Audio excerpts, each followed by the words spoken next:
Hey guys, tonight we travel back to a time when your mattress is made of straw, your roof is made of reeds, and your heating system is mostly hope and a small fire pit. It's the heart of winter in a medieval village, and let's be honest, you probably won't survive this. But the good news is, you don't have to, because tonight all you're doing is lying back and imagining what it might be like to wake up as a medieval peasant, surrounded by smoke, snores, and the soft whimper of a drafty wind. So, before you get comfortable, take a moment to like the video and subscribe, but only if you genuinely enjoy what I do here. Let me know in the comments where you're listening from and what time it is for you. Now, dim the lights, maybe turn on a fan for that soft background hum, and let's ease into tonight's journey together. You wake before the sun. Not by choice, of course. The rooster started squawking a good hour too early, and the winds found yet another way through the gap in the wattle and daub wall. Your breath fogs visibly in the pale air. That's your cue. Another frosty dawn, another long day. You shift under the blanket, which is actually more of a rough, woolen sack. Someone beside you grumbles and turns over, pulling a bit more of it away. Typical. Your bed is straw. If you're lucky, last season's barley leftovers.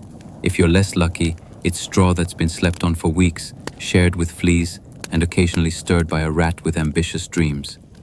And yes, the roof above your head occasionally creaks with the sound of something living up there. Bird, squirrel, poltergeist, no one's quite sure. No one asks. The room is pitch dark, save for a faint gray hint of morning trying to seep through the cracks in the shuttered window. You push yourself upright and immediately regret it. Every joint seems to have its own complaint. Knees like brittle twigs, back like someone tried to fold you the wrong way overnight. You stretch. Something pops. That's probably fine. Around you, the rest of the family begins to stir. The baby cries first, because of course she does. Then your grandmother coughs. A deep, rattling sound that honestly should have earned her sainthood by now. And then your partner groans something about the goat knocking over the bucket. Again. You stand up on a packed dirt floor that's so cold your toes briefly forget how to function. Your only real protection is a pair of woven wool hose, thick, scratchy, and about as insulating as a mildly disappointed stare. Your tunic is yesterday's and the day before's. You slept in it because the only thing worse than wearing the same clothes for a week is taking them off when it's 4 degrees and your roof is emotionally detached. The hearth at the center of the room is dark, just a pile of yesterday's ash and a few glowing embers. You poke at them with a stick. The stick breaks. You poke again with your finger. Bad idea. You grab a fistful of dried moss from the little wooden box and gently nudge the embers until one flares just enough to catch. You blow softly, and a tiny flame sparks into being. It's warm for approximately 1 second. You toss in some kindling, a few twigs, a splintered chair leg, whatever the goat hasn't eaten, and finally, a small fire begins to crackle. You sit beside it, hands out, trying to chase the numbness from your fingers. This is the warmest you'll be all day. And it's still not exactly tropical.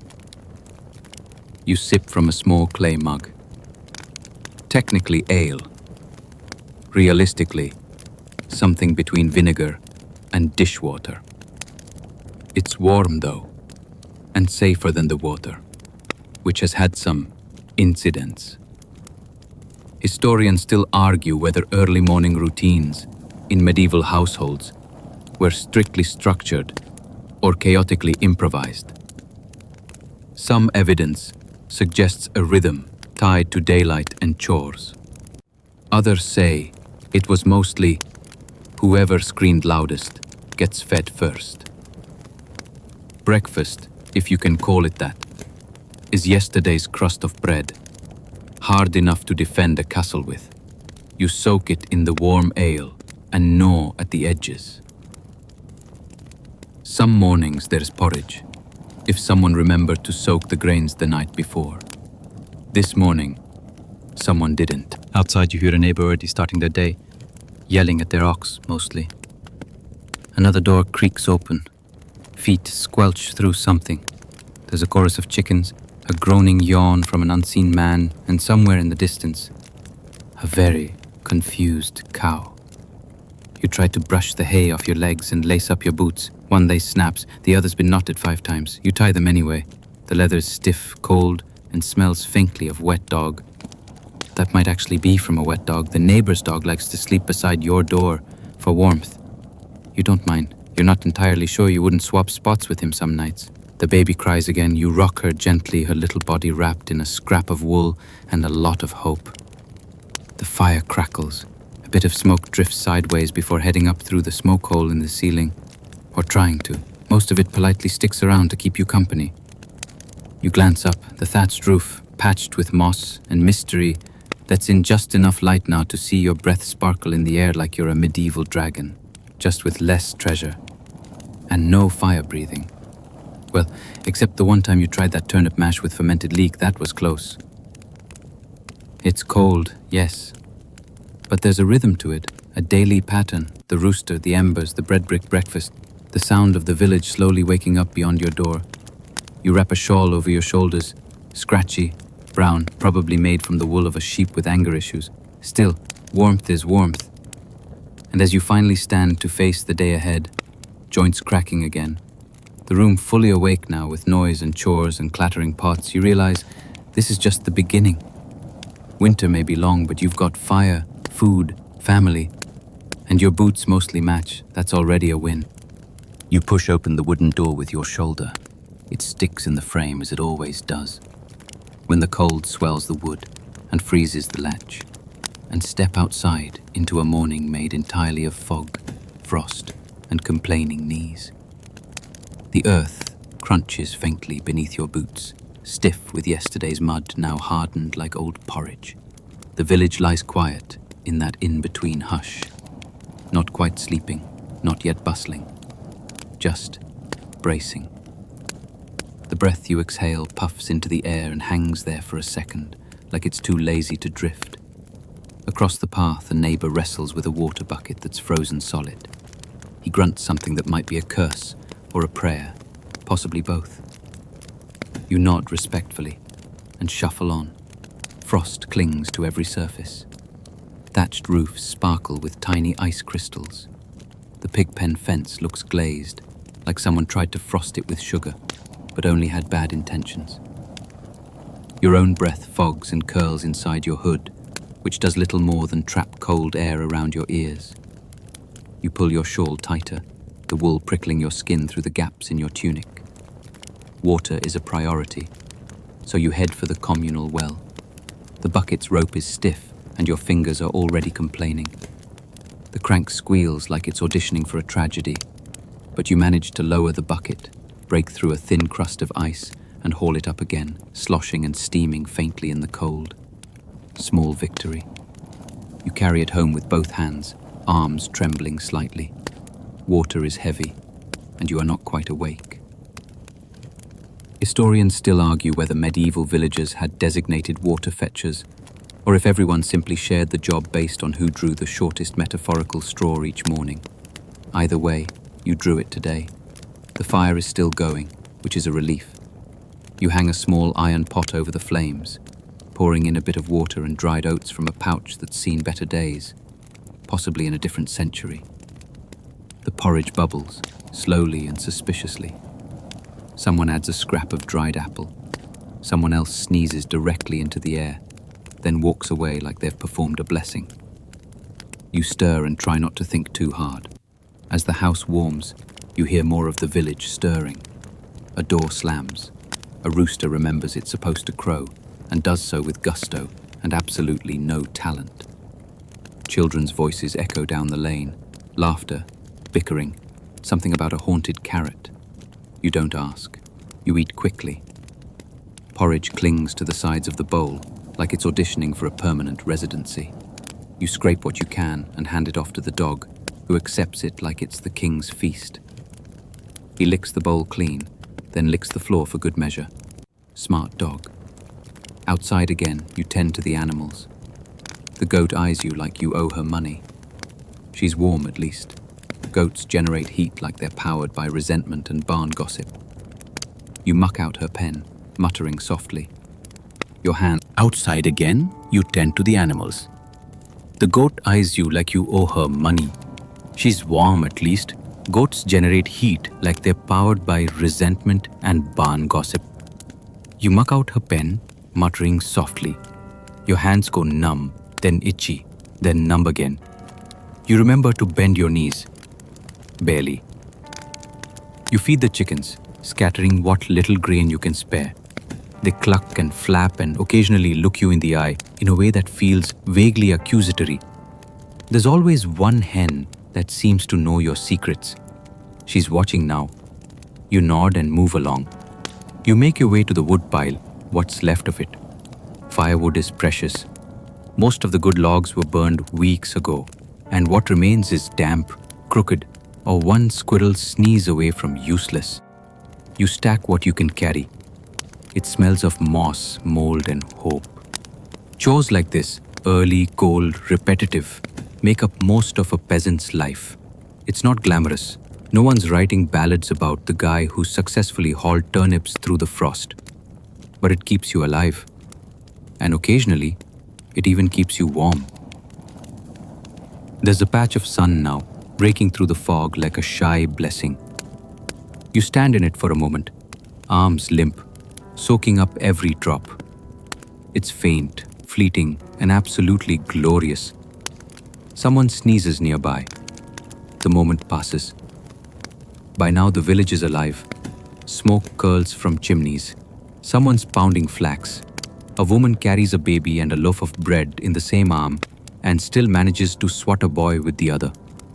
A horse clip-clops past with more grace than its rider. It's not bustling exactly, but it's moving, like a bear waking up. Inside your home again, you remove your boots with a grunt and set them near the fire. A bit of steam rises from the soles. You rub your toes, trying to convince them they are still attached. One of them might not be. You poke it. It protests. Barely. Your partner hands you a warm cloth. You wipe your face. The warmth stings slightly. You nod thanks. Words aren't always necessary when the fire's burning and the porridge didn't revolt. Historians still debate how peasants balanced survival and community, especially in winter. Some suggest a kind of quiet solidarity where everyone endured together. Others claim it was a subtle competition over who had the driest socks. Both are probably true.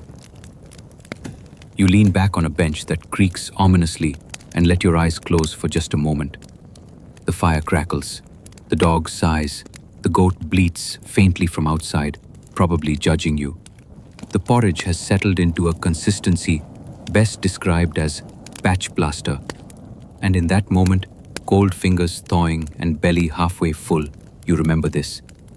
Warmth isn't always about temperature. Sometimes it's the flicker of flame. The sun climbs a little higher now, though you'd barely know it. Winter sun in your village is more suggestion than promise.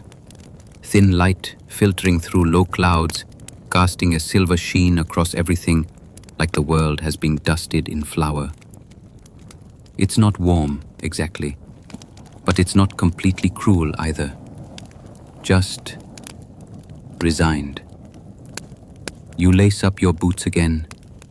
They've dried slightly by the fire and now smell faintly of smoke and regret. You shove your feet in, biting back a wince. The left boot's lining has bunched again.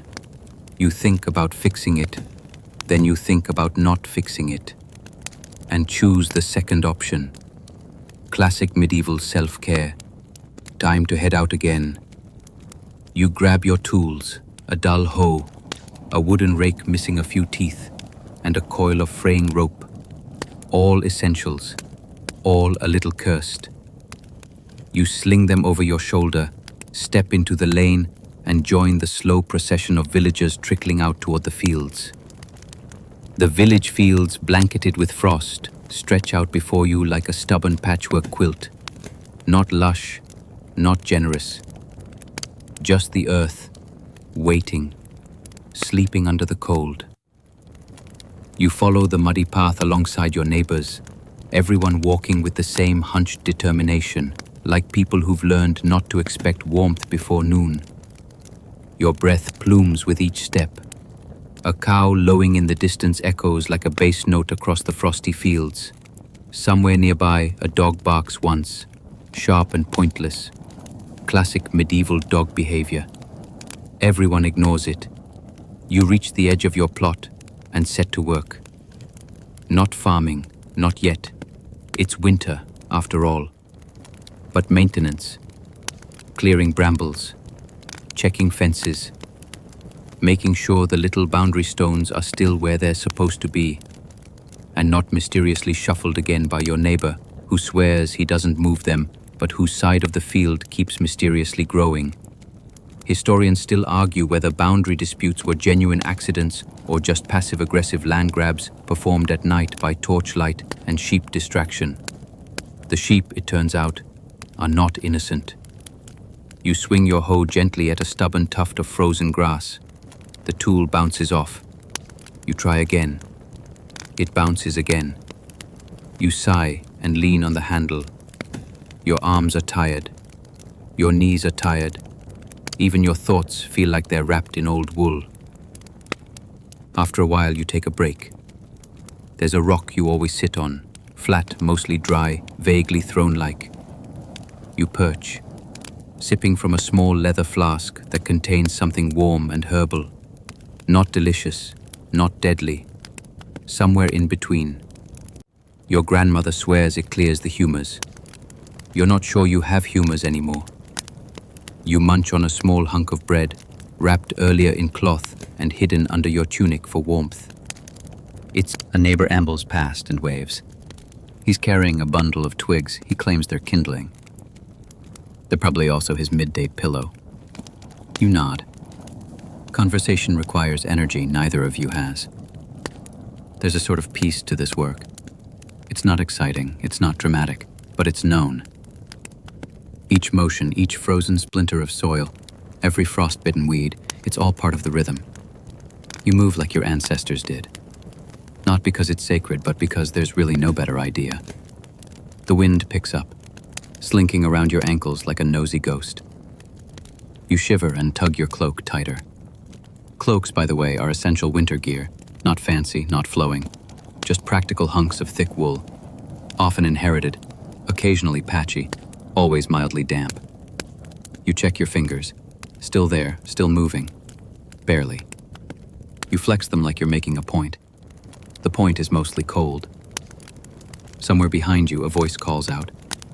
Someone's ox has gotten loose again. You hear shouts, a dull thud, then laughter. You don't turn around. It's always the same ox. You're beginning to think it enjoys the attention. The light begins to shift again. Longer shadows, a colder tint. Afternoon is creeping in like a nosy relative. You gather your tools, your pride, your not quite frostbitten fingers, and begin the slow walk back toward the village. The path is slipperier now, thawed in places and refrozen in others, like the earth is trying to play a prank. It mostly succeeds.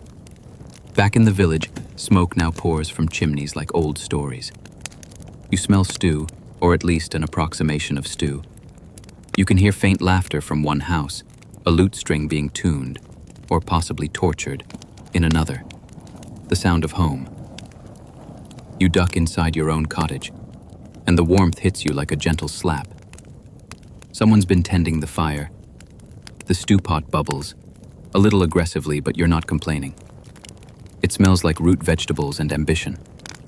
You hang your tools by the door, shed your cloak with a grateful grunt, and rub your arms. Your partner hands you a wooden bowl. Inside is stew, more water than substance, but still rich with the promise of salt and heat. You tear a piece of bread, softer now from the morning steam, and scoop up a mouthful. It's edible, warm, good enough. You sit on the bench by the fire. The dog curls up at your feet. A child sleeps in a corner. Someone hums softly, off-key but sincere. You close your eyes for a moment, just a moment. Historians still debate whether medieval peasants were truly miserable or simply busy enough not to notice. You're too tired to argue. You're foolish, you're warmish, you're here. And for now, that's enough. You wake before dawn again. Of course you do. There's a rhythm to winter life, and unfortunately your sleep schedule is not the conductor. The fire has died down to glowing embers. The cottage is still, save for the faint breathing of whoever shares your straw pile. You pull your cloak tighter around your shoulders and listen. The morning silence is pierced by the usual rooster, who continues to have no sense of timing. You glare toward the wall as if he can feel your disdain through plaster and timber. Spoiler, he can't. Today is laundry day. Or rather, try to get the grime off day. You've put it off for a while, partly because it's freezing, and partly because scrubbing your only shirt in icy stream water doesn't top your list of pleasures. But now your tunic is developing a distinct personality, and not in a good way. You gather the linens into a rough bundle, adding a few shirts, 2 pairs of hose, and a mysterious square of cloth that might have once been part of a sleeve, or possibly a rag for something far less charming. Someone else contributes a pair of underthings so stiff they could walk themselves to the stream. Outside, the world is dim and frosted again. The sun hasn't officially shown up yet, probably waiting for a better offer. The grass crunches under your feet as you trudge toward the communal washing spot, an icy bend in the stream where everyone pretends not to mind that the water feels like punishment. You arrive and are greeted by 2 neighbors already working. One is scrubbing vigorously, humming a chanty about a goose with marital problems. The other just sighs a lot. They make room for you without a word. It's too early for enthusiasm. You kneel and dunk the laundry into the water. Your fingers scream. You dunk them again. They stage a tiny protest. But you continue, rubbing the cloth against a rock, then against itself, then back in the water. It's a slow and thankless process. Soap? Sometimes, if you're lucky. It's usually homemade, rendered animal fat, mixed with ash and something herbal that allegedly fights odor. Today's blend smells faintly of rosemary and desperation. You use it sparingly. One shirt has developed a tear. You consider patching it. You also consider just wearing it inside out and pretending it's fashion. Medieval logic. If the hole's not on the front, is it really a problem? Historians still argue whether peasants had set laundry schedules or simply waited until their clothes developed independent thought. Evidence suggests both. As you scrub, your breath fogs the air in tiny puffs. Across the stream, a child drops their tunic into the water and wails dramatically, as though they've just lost a limb. An older sibling mutters something in the local dialect that's probably not suitable for church. You suppress a chuckle. The sun finally peeks over the treetops. Your hands ache. Your back is questioning your life choices. You wring out the last tunic with the strength of someone wrangling a very uncooperative eel and spread it over a nearby bush to dry. It will freeze before it dries, but that's tomorrow's problem. With the washing done, you head back toward home, your laundry bundle steaming faintly in the cold. Back at the cottage, you drape everything near the hearth. Steam rises like ghosts leaving fabric. The smell is oddly comforting. Smoke, soap, and something vaguely herbal. Next task, repair. You dig out your sewing kit, which consists of one bent needle, some thread pulled from an old hem, and hope. You sit by the fire, squinting at a tear in your hose. Stitch by stitch, you patch it. Not well, but enough. It won't win any prizes. It might not even survive a crouch, but for now, it holds. Your partner hands you a hot drink, herbal again, probably nettle or yarrow, or whatever we had left in the jar. You sip it gratefully. It tastes green. You pretend it tastes good. Mid-morning, someone knocks.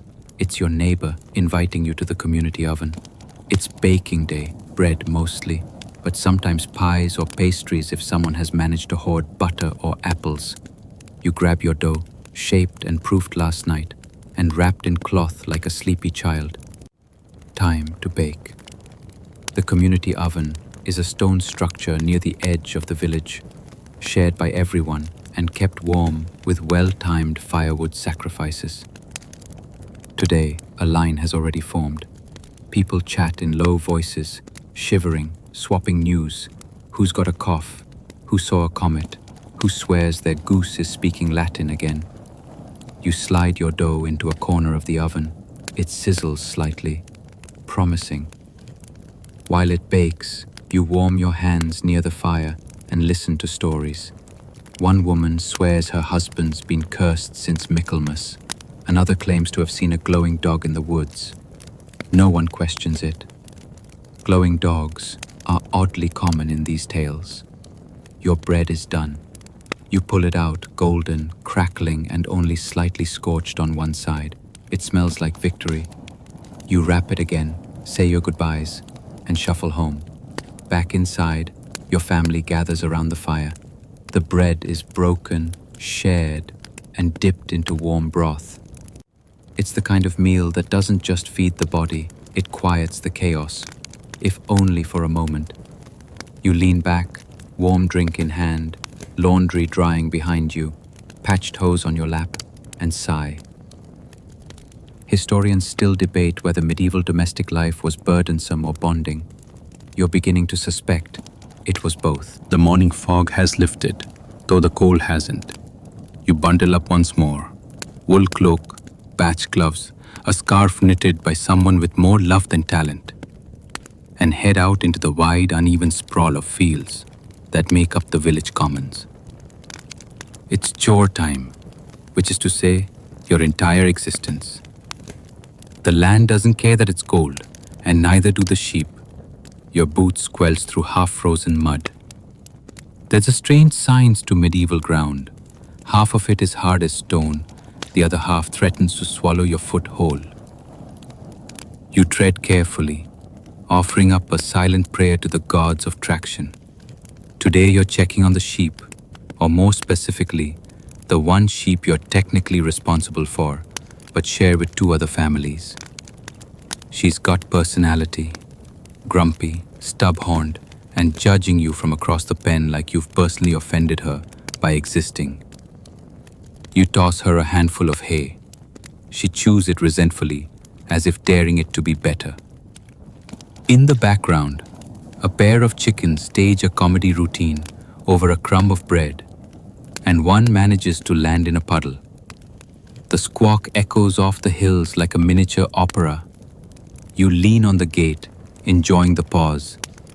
There's something oddly meditative about these moments, when the wind is still, the animals are fed, and you haven't yet had to chase a goose in anger. Feeding animals is one thing, mending fences is another. Your next task involves finding the section of fence that collapsed during last week's storm. You discover it, surprise, exactly where it's most inconvenient. A corner of the pasture has slumped, the wooden posts looking as weary as you feel. You fetch the toolkit, which includes a hammer, 3 nails, one questionable piece of twine and stubbornness. You begin hammering the post back into the frozen ground. It bounces. You hammer harder. A neighbor yells something helpful like, "Hit it straighter." You don't respond. Eventually you lash the post to a nearby sapling and pray that neither decides to wander. Historians still argue whether medieval peasants were actually handy or just constantly improvising with hope and rope. You feel like living evidence of both. In the distance, you hear bells. The church bells, to be exact. They mark the hours, call people to prayer, and sometimes, if the priest is feeling whimsical, signal, "Hey, The goats are loose again. You sigh and rise. Time to head back into the village. Passing by the alewife's hut, you smell something brewing. The air is thick with yeasty, tangy aroma, layered with smoke and mystery. You nod to her as she stirs a great copper pot over a fire, muttering to herself in a rhythm that might be a recipe or a curse. Possibly both. Nearby, children play a game that involves sticks, mud, and rules that change constantly. One of them shouts triumphantly, while another claims sorcery. You remember being that age, mud-caked, feral, and certain you were descended from dragons. A man approaches with a grin and a bucket. He offers you a turn at carrying water from the well, which is code for, "I need help," and you're standing upright. You take the bucket, trudge toward the communal well, and begin the process. Lower, crank, splash, heave. The bucket's heavy. Water sloshes over your boots. Your arms ache, but you make it back, and he thanks you with a strip of dried apple and a wink. Not bad. A good trade by local standards. Dinner's still a few hours away, but someone's already started their fire. The smell of onions drifts through the lanes like a promise. You head home to prep your own hearth, gathering a few last twigs and kindling. The fire from this morning is nearly out. You coax it back to life with breath and patience. The flames rise, reluctant but steady. You add a chunk of peat for longer burn, then set a pot to hang. Tonight's dinner will be barley stew again, with dried herbs and whatever root vegetables survived the frost. If it's hot and fills the belly, it counts as a win. As it simmers, you pull out your repair work. A leather strap needs reinforcing, a wooden spoon's cracked, and someone's glove needs stitching. You settle into the rhythm, thread, pull, tie, trim, while the fire crackles nearby and your toes finally begin to thaw. Outside, the sun droops toward the horizon. Shadows stretch across the dirt paths. The wind picks up, sending curls of smoke and laughter through the air. A dog barks in the distance, and someone starts a song about a pig who drank too much cider. It has many verses. You sip a little cider yourself, weak, cloudy, and tangy. It's not much, but it's warm. You lean back against the wall, bowl in hand, watching the light dim. Somewhere, someone's shouting at a cow. Someone else is laughing at the sky. Historians still debate whether medieval life was one long hardship or a collage of tiny joys. As your stew simmers and your hands rest, you find yourself leaning toward the second theory, at least for tonight. We continue your sleep by stepping softly through dense jungle mist, where the chorus of frogs is already in full swing, echoing from the reeds with an enthusiasm only amphibians seem to possess at dawn. You lie still on a woven mat inside a thatched roof hut, your limbs wrapped in the sticky warmth of tropical air and smoke. The scent of burning copal resin curls through the air, mixing with wet earth and something suspiciously frog-like. Because yes, that sound? It's not ambience. It's the village's weather forecast, and it's alive. A thin sliver of sunlight sneaks in through the palm frond door as you blink awake to the rhythmic drip of water collecting in clay pots.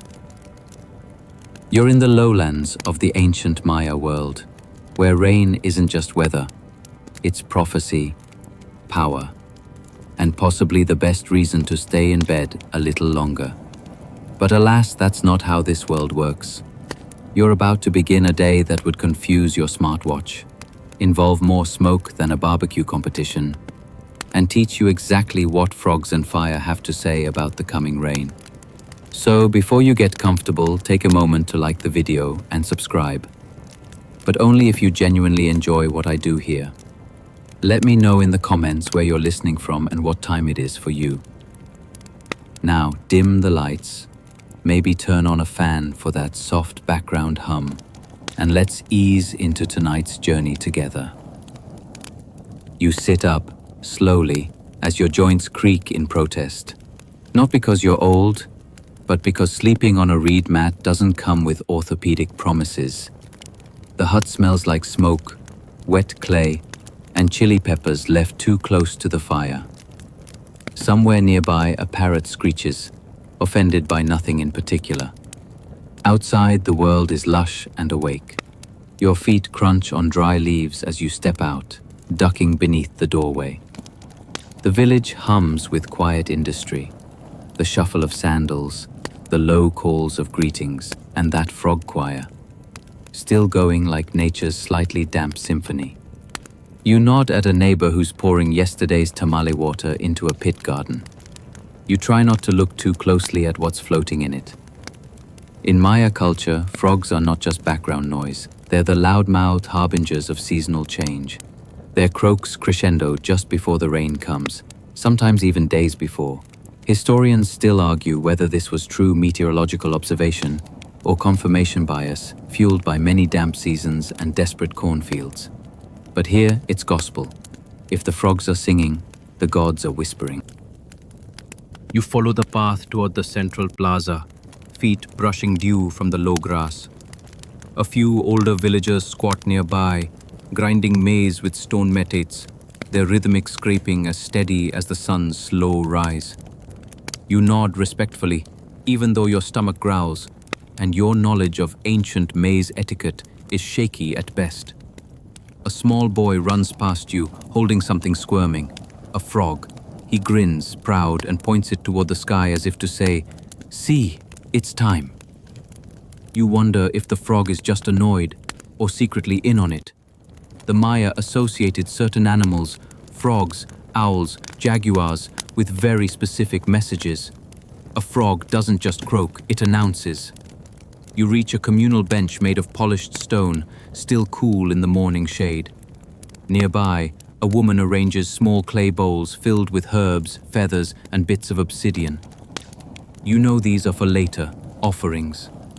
For now, she hums to herself, occasionally muttering to the bowls like they might answer. A priest walks past, resplendent in embroidered cotton and a headdress made of quetzal feathers that shimmer like wet jade. His face is calm, unreadable, like he's seen 400 rainy seasons and is still mildly unimpressed. You bow slightly, unsure whether to make eye contact or pretend to be part of the scenery. He says nothing, but you swear he says, "Don't bake." And he's seen where at Maya suggested the morning. You glance toward the horizon, where thick clouds simmer like a stew on the edge of the jungle canopy. It's not raining yet, but the air holds that heavy silvery charge that makes your arms prickle. The Maya knew these signs, knew them better than most modern meteorologists, to be honest. They didn't have Doppler radar, but they did have frog-lung humidity calibration and a sky full of omens. And frogs weren't the only weather forecasters. The way smoke rose, the chirp patterns of insects, the pacing of ants, it all mattered. The world around you talked, if you knew how to listen. Back at the fire pit, an elder is adding herbs to a flame. The smoke curls upward, thin and smooth, before suddenly flattening and turning blue-gray. He clicks his tongue thoughtfully and mutters, "Soon." You're not sure if he's referring to the weather, or the gods, or maybe just lunch. Either way, it adds weight to the day. The Maya calendar tied tightly to these signs. Certain dates aligned with agricultural rituals and celestial events. It's said that when the frog chorus aligned with the fire's behavior on specific calendar days, that was as good as divine confirmation. Rain was coming, and with it, life. And mud. But mostly life. You step away from the plaza, heading toward the gardens, where raised beds of maize, squash, and beans, your three best friends, drink in the early light. You crouch beside a plant and pat the soil, still dry. But not for long, if the frogs are to be believed, which frankly they seem pretty confident about. In the distance, thunder rumbles softly. Or maybe it's just someone rolling a giant pot. Hard to say. Still, the air shifts again. Leaves turn ever so slightly upward, sensing moisture. You do the same, raising your face toward the sky, half expecting a drizzle. Not yet. But the frogs won't shut up. You walk back to the hut, frog chatter still echoing, and stoke the fire. A few twigs snap and curl in the heat, sending another stream of smoke twisting upward. This one dances differently, not panicked, not flat, just curious, like it's waiting for something. You know the rain is close. So does the frog, still sitting smugly near your door. You sit cross-legged, staring into the fire as the wind picks up, lifting embers toward the sky like tiny stars. The frogs are still singing, loud, relentless, so sure of themselves. You stay seated near the fire for a while, tracing shapes in the ashes with the end of a burnt stick. The frogs haven't stopped, not even a pause for a dramatic effect. And that alone is more compelling than half the weather reports you've seen in your modern life. One would expect their little throats to get sore eventually, but no, these jungle prophets belt out croaks with the conviction of a theater troupe and the stamina of caffeine-powered poets. You glance around. The village has started to shift gears. Morning is officially underway, and with it comes the choreography of daily chores. Someone passes with a basket full of damp cacao pods. Another is balancing a ceramic pot on their head like they were born with perfect posture and an inner spirit level. You, of course, try the same with a calabash bowl and nearly brain yourself on a lintel. Still counts. The path toward the nearby cenote, the sacred water sinkhole, winds through shaded patches of jungle. You follow it, careful not to crush any of the tiny red ants that seem to believe in rush hour traffic. Birds flit overhead, turquoise feathers flashing like shards of sky. A small monkey eyes you from a branch, then loses interest when you offer no food or drama. The cenote itself gleams like obsidian in the half-light, its surface perfectly still. You remember that the Maya believed these were portals, sacred mouths to the underworld. Some were offering sites, others the main source of drinking water. You crouch at the edge and peer down, half expecting a god to wave back. Just ripples, and a frog. Of course. The frogs seem to congregate here most, especially the smoky jungle rain frog, the true celebrity of this croaking cast. Its song, a hollow, pulsing rasp, echoes along the limestone walls. According to tradition, when these frogs arrive en masse, the rainy season is on the doorstep. Historians still argue whether the Maya truly distinguished frog calls in such detail or simply reacted to general trends, but the specificity in the oral traditions makes you wonder. Someone nearby drops a small offering into the water, a few seeds wrapped in a twist of leaf. The ripples stretch, then fade. You wonder how many generations have stood here, frog song in their ears, watching those same ripples fold back into silence. Thousands, maybe more.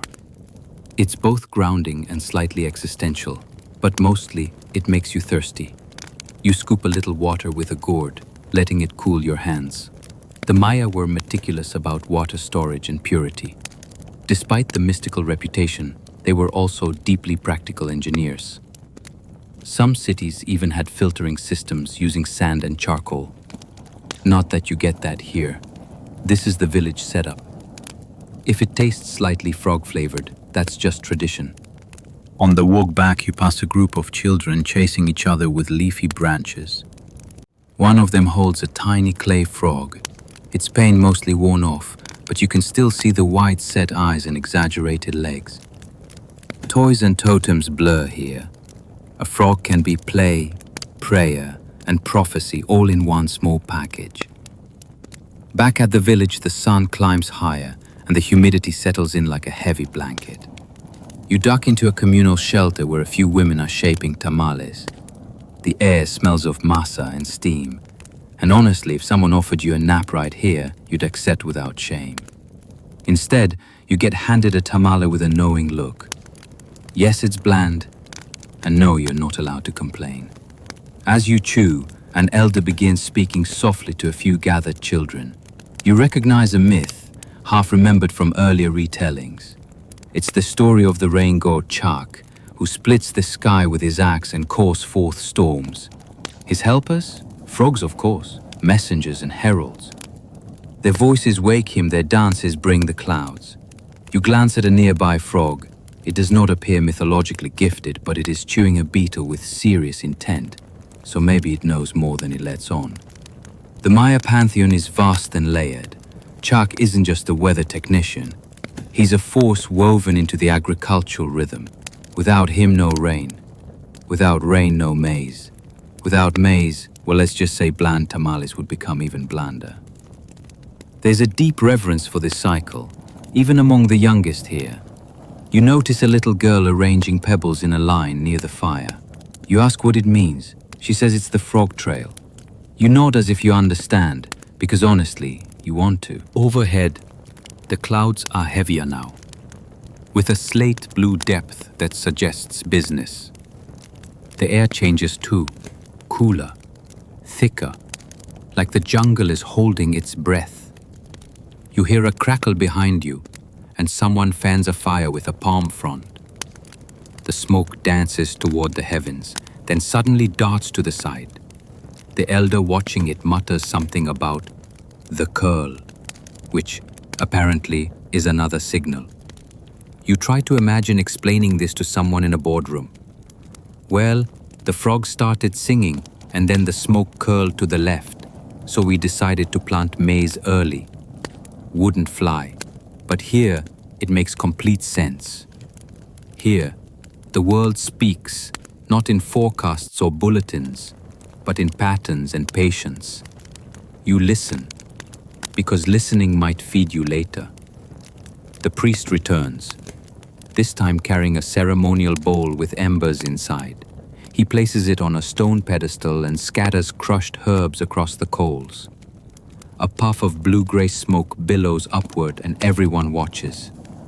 No one speaks.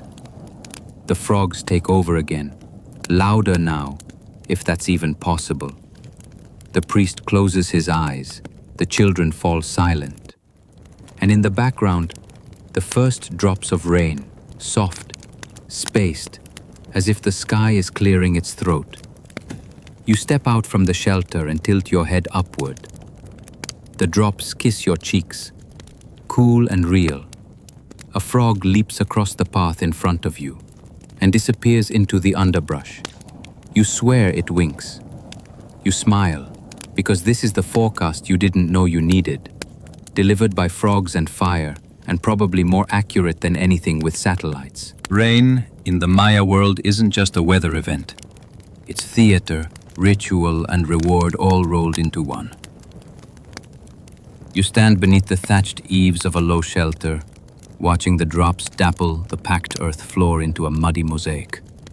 The frogs continue their concert, voices buoyed by the falling water, like tiny amphibious opera singers. If they wore capes, you wouldn't be surprised. The rain doesn't pour so much as it announces itself gently and insistently, soaking the fronds overhead, tapping rhythmically on wooden beams and pooling in the grooves of worn stone paths. The sound has weight, like the jungle is humming a lullaby. You step out into it, barefoot, the earth sucking between your toes with each step. Somewhere in the canopy above, a bird calls, not in panic, but in what you assume is smug acknowledgement. Told you so. The villagers move with practiced calm. This isn't a disruption. It's life in motion. Buckets, clay jars, and woven baskets are brought out to collect fresh water. Children splash in the rivulets forming in the furrows of the garden. One older man is inspecting a wooden gutter system with the seriousness of a royal engineer, muttering something about last year's leak near the chili plot. You join a woman spreading her arms under the rain, letting it soak her shoulders and hair. She tells you, slowly, kindly, because she knows you're a visitor, that today is a good omen. Rain this soon, after the frogs sing, means a strong harvest, especially if the fire smoke curls and doesn't sting the eyes. You remember the smoke from earlier. It had curled like a lazy cat. That, apparently, is the best case scenario. This is where things start to click. Rain, frogs, fire, all parts of a system. A language. Not a superstition, not entirely. It's easy to forget how much you rely on signs, too. Push notifications, weather apps, Doppler radar charts. The Maya just listen differently. They read the world like a living codex. You squint at a frog perched on a rock and wonder if it's trying to tell you something. It just blinks. Slowly. Fair enough. As the rain thickens, people drift toward a long shelter where a communal hearth burns low. You follow, the smoke scenting the air with charred wood and herbs.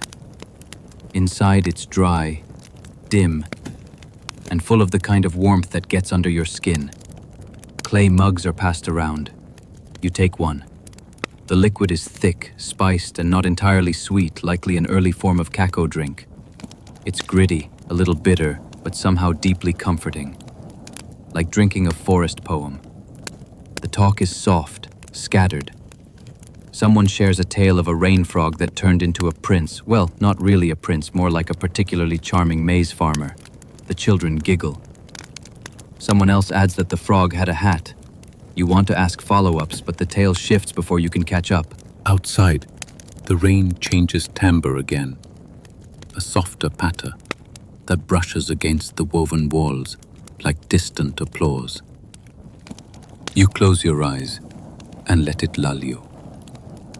Somewhere nearby, a group is gathering firewood from beneath the trees, bundles of dry twigs stored beneath stone slabs, because even with prophecy frogs on staff, no one wants damp fire-starting gear. A woman explains that fires aren't just for heat or cooking. They're tools of observation. The way the flames rise, the way the smoke travels, the crackle of sap in the wood. Each detail tells a story. She says the gods speak through fire, if you're patient. You nod, as though this is a normal, casual thing to say. In this village, it is. You wander back outside, where the rain has now stopped, leaving behind a glistening world. Every leaf is lacquered in silver. Puddles reflect the trees in fractured portraits. You take a step, and your foot sinks with a familiar squelch. At this point, you're 40% mud, 30% cacao, and 30% vague awe. That remaining 0.5% is wondering how long your modern socks would have lasted out here. Answer: not even past breakfast. Someone has lit a signal fire on the edge of the clearing. Not an emergency, just a call to other nearby settlements. Smoke rising in a spiral means the rain came, the frogs were right, and the planting can begin. You watch the grey plume rise into the cooling sky. A few villagers stand near it, not talking, just watching, as though waiting for a reply. You wonder if, centuries from now, someone will uncover these stone foundations and try to imagine your day. The frog choir, the chocolate drink, the fire that curled to the left. Will they debate the meaning of the frogs' voices? Historians still argue whether the Maya tracked individual amphibian species or simply lumped them all into one general croaking forecast system. It's likely a bit of both. The ancient world wasn't any less nuanced, just less documented on Twitter. As evening creeps in, the air takes on that damp, cool quality that makes your skin tighten and your shoulders shrug reflexively. The scent of earth is deep and sweet, like the jungle just exhaled. A woman points at the sky. You follow her gaze to see a faint arc of color, a rainbow, pale but whole, sketched across the clearing sky. She tells you it's another sign, this time of favor, not just water. The gods are pleased. You wonder what the opposite would be. She shrugs and says, no frogs, dry smoke, cracked soil. You nod. Got it. The frogs are still at it, by the way. Either they've recruited more or word has gotten out that tonight's concert includes a soloist with impressive range. One of them lets out a croak that sounds like a hiccup made of thunder. Everyone laughs. One kid throws a mango peel at the general direction of the noise. You get the sense that even the frogs are in on the joke. You head back toward your borrowed hut. The path glows in the low light, water pooling in its grooves like tiny mirrors. Fireflies begin to pulse between the trees. The frog calls are softer now, less urgent, more conversational. You listen. You feel full, not from food, not exactly, but from something quieter, a sense of being tuned into a rhythm much older than your phone alarm or your 9 to 5. And tomorrow, when the earth begins to steam in the sun and the planting begins, the frogs will rest. Until the next cycle, the next sign, the next curl of smoke. Morning doesn't arrive all at once. It unfurls slowly, like a banana leaf stretching into the day. You're already awake, not because of a rooster or a sunrise alarm, but because of the damp. It's in your blanket, your hair, the soles of your feet. It wraps you gently, like a clingy ex you never really broke up with. Still you sit up, stretch, and brace for another day in the land of frogs, fire, and very intentional sky watching. The hut creaks around you, made of timber and palm fronds, tied together in ways that somehow still hold up against tropical rains and time. The floor is swept earth, smooth from years of footsteps. You're sleeping next to a low hearth, where a few embers still glow faintly from the night before. You poke them with a stick. They respond with a sigh and a flutter of ash. It's as good a greeting as any. Outside, the village begins its gentle rustle. Footsteps in wet grass, the clink of clay bowls, someone coaxing a reluctant fire to life. You open the woven door flap and step into the post-rain hush. Everything gleams. Trees drip like they've just bathed. The leaves sparkle in morning light, and the birds, dear dramatic birds, are already performing their full-throated arias. You head to the central clearing. It's breakfast time, which doesn't mean cereal or toast, but rather something warm, starchy, and slightly smoky. Tamales, maybe. Ground maize wrapped in banana leaves, steamed over stones and coals. You bite into one and it tastes like the forest has decided to be comforting today. There's chili in there, and beans, and maybe a slice of something mysterious but delicious. You're not asking questions. The Maya diet was rich in maize, beans, squash, chili, and cacao, the holy trinity of Mesoamerican cooking, plus a few, what was that, surprises. As you eat, you notice someone digging shallow pits not far from the huts. A woman explains that they're planting cassava, a root that thrives in sandy soils and requires less rain than maize. Smart choice considering climate swings. She says the frog's chorus last night means a short window of heavy rains before the dry spell returns. There's a rhythm to it, like hearing the drumbeat of a season. You lend a hand. The soil is soft but stubborn, and cassava planting turns out to be less pop it in and more wrestle with roots and bugs. One stubborn beetle refuses to move. You both pretend it isn't there. It probably pays rent. A kid runs by and shouts something about smoke again. Apparently the morning fires have revealed another curl pattern, this one with a split at the top, which, you're told, predicts a windy week ahead. Wind, frogs, fire. You're starting to get it. Around midday, a man invites you to a raised platform on the edge of the village. It looks like a watchtower, but smaller, more ceremonial. There's a bowl of water in the center, and he gestures for you to sit. You do. He waves a piece of burning copal resin near your face. It smells sweet, thick, ancient. Your eyes water slightly, and you resist the urge to sneeze dramatically. He points at the sky, then at the bowl. The reflection in the water is surprisingly clear. The clouds above look like cotton unraveling. He mutters something about the gods playing tricks again. The bowl isn't just for show. It's a primitive meteorological mirror. The Maya use scrying techniques not just to speak with gods, but to guess tomorrow's weather. The logic being, if you can read stars, why not clouds? You spend the next hour lying on your back, watching the sky like it owes you money. Shapes form and vanish. A monkey, a serpent, possibly a duck with a sword. No one else seems concerned. Cloud reading is more about feeling than fact. Historians still argue whether these practices were symbolic rituals or had data-driven underpinnings. Probably both. When you've been watching the sky for centuries, you notice things that modern science is only just learning how to measure. Later in the day, there's another fire.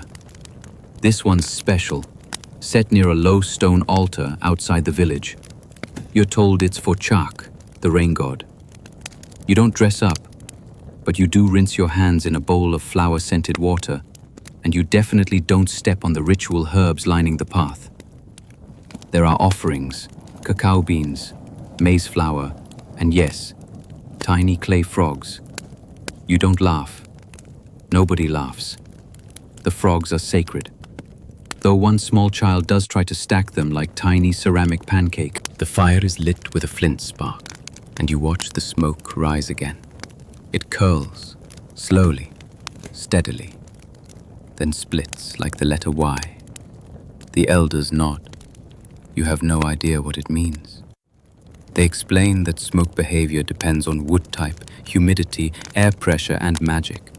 Mostly magic. You're pretty sure it's 70% meteorology, 30% divine mystery. A storyteller begins to chant.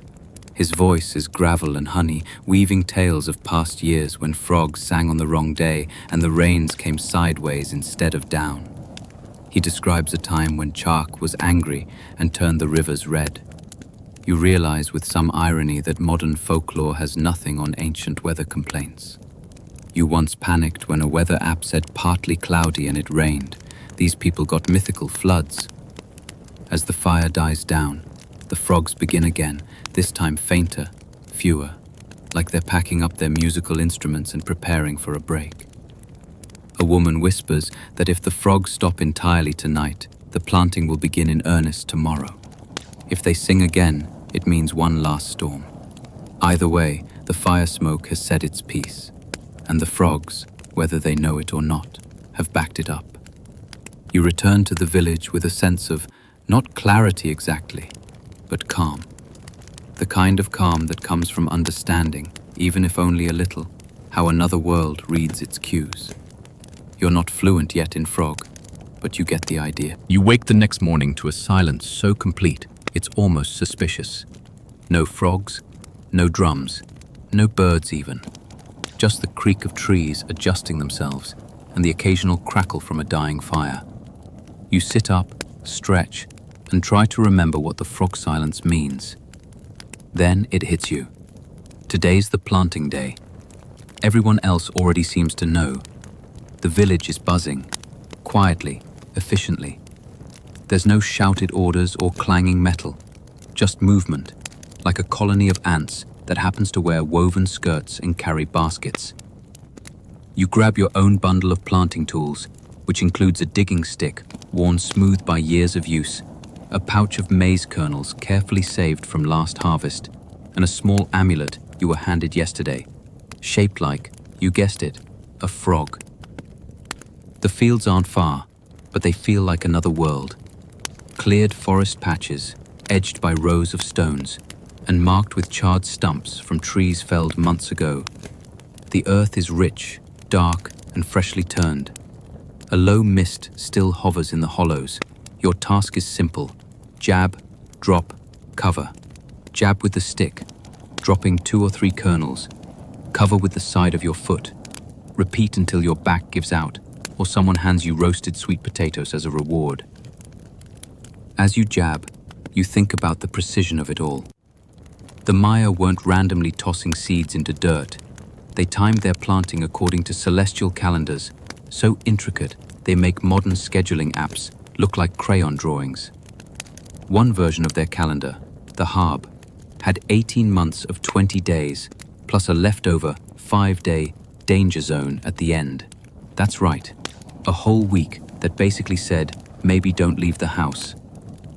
But today is not one of those cursed days. It's an auspicious one, full of smoke signs and frog confirmations. As you plant, you notice your neighbor humming. The melody is repetitive, trance-like, with lyrics that, if you squint at them sideways, are about coaxing seeds to wake up. Not just grow, wake up. Farming here isn't work. It's a conversation with the land. Sometimes it's flirty, sometimes it's passive-aggressive, but it's always personal.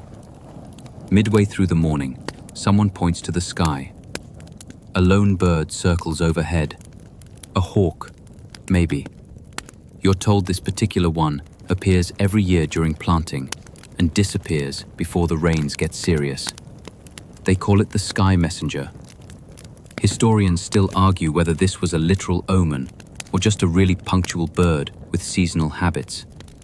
Either way, everyone waves at it. You do too. There's a break at midday. You gather under the shade of a wide ceiba tree, revered here as a sacred connection between the heavens, the earth, and the underworld. It's massive, roots like tentacles, branches like reaching arms. You sit with your back against it and unwrap your lunch. More tamales, wrapped tight and warm, accompanied by a gourd of cacao drink that is absolutely not hot chocolate. It's thick, slightly bitter, and spiced with chili and crushed flowers. It tastes like ambition and possibly tree bark. Someone tells you that in ancient times, the cacao bean was so valuable it served as currency. A rabbit might cost 10 beans, a good cloak, maybe 100. Suddenly your lunch feels very luxurious. You savor every sip, even if it does taste faintly like someone stirred it with a cinnamon-scented rock. After lunch, it's back to planting. The rhythm returns, jab, drop, cover. Over and over, with occasional pauses to swat away insects or admire a particularly enthusiastic worm. You begin to notice the soil's mood. Some patches are cooperative, others stubborn. The planting lines curve slightly, not in straight rows, but in a soft arc, almost like a wave. It's easier on the back and matches the natural contours of the land. You're not fighting the landscape, you're dancing with it. By late afternoon, the air thickens, not with rain, but with expectation. You hear murmurs. Someone says they saw vapor rising from the altar fire again, even though it hasn't been relit. Someone else claims to have found a frog-shaped rock that was not there yesterday. Nobody questions it. Of course, the gods are sending messages. They have excellent frog-based branding. You start walking back toward the village as the sun droops lower, bleeding gold onto the leaves. The path is lined with wildflowers, and you find yourself automatically counting petals. You're told certain flower shapes can also indicate rain patterns. But you stop when it becomes clear you're really just looking at weeds. Back in the village, the mood is tired but warm. Fires are lit for dinner, and the air fills with the scent of roasting maize and something vaguely herbal. A child hands you a carved gourd cup of fermented corn drink. You take a sip. It's fizzy, a little sour, and tastes like something that might have fermented in someone's pocket. You nod politely and sip again. Tradition matters. That night, the frogs The next morning begins not with frogs, but with thunder. A slow, grumbling bellyache from the sky that makes everyone pause mid-step. You blink groggily, nose filled with damp earth and cooked beans, and roll onto your back. Through the gaps in your thatched roof, the sky is that distinct shade of storm grey that means business. You step outside into air so thick you could butter it onto tortillas. The humidity has gone from tropical and romantic to someone left the steam bath on. And yet, spirits are high, because this is it, the first rain of the season, maybe. Probably, hopefully. The villagers are on high alert, eyes flicking skyward every few minutes. Like nature has been playing this will it, won't it game for centuries. You help with final preparations, moving baskets under cover, sealing clay jars, tightening roof patches with palm fronds and prayers. An elder woman smudges the corners of each hut with copal smoke, murmuring something about keeping the rain honest. You're not sure what dishonest rain would look like, but you nod in solemn agreement. Better safe than soggy. A boy runs past shouting, "Itza!" Water. It starts as a sprinkle, soft as a sigh, tapping on leaves like the world is remembering how to breathe. Then, suddenly, it isn't gentle at all. It's a downpour, a sky-sized bucket tipping over. Within minutes, the ground transforms into slippery chaos. You watch as a chicken, clearly offended, seeks refuge under an overturned canoe. A dog hurls itself into a puddle like it's been waiting all year for this. Rain isn't just weather here. It's a celebrity appearance.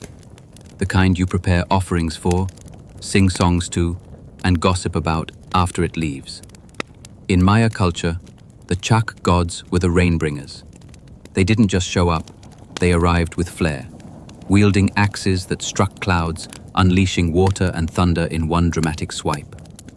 Scholars still argue whether Chak was a singular deity or more of a franchise, with regional Chaks governing their own rainfall zones like weather managers in feathered headdresses. You crouch under an eave and let the rain soak your toes. Despite the discomfort, you understand the reverence.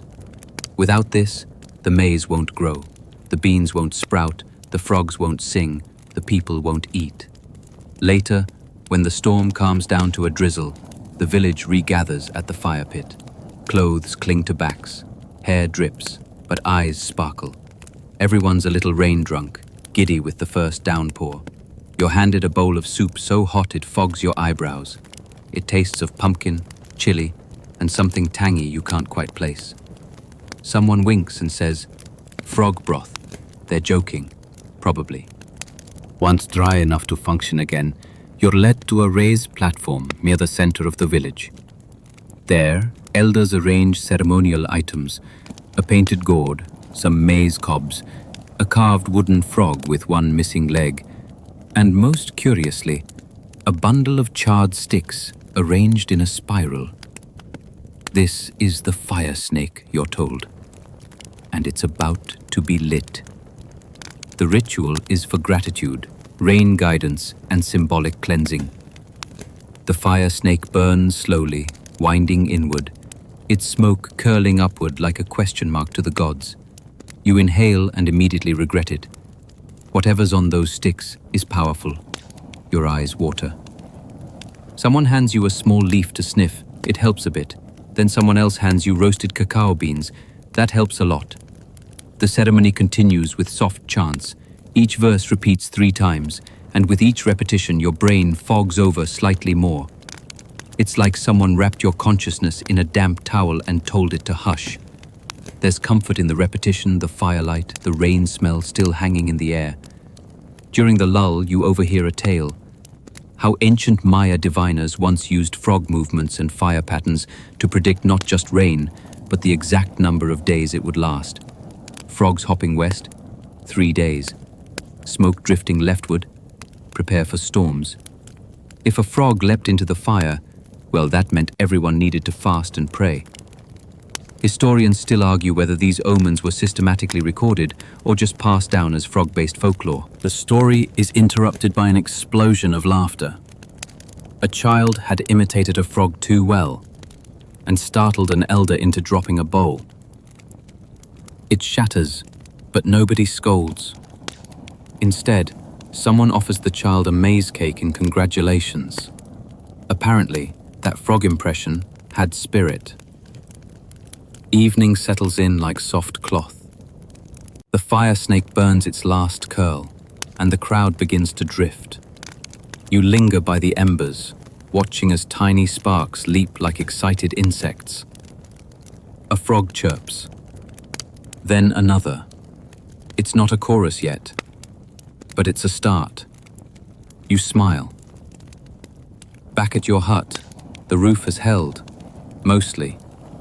A small puddle has formed in the corner, already claimed by a damp-looking lizard.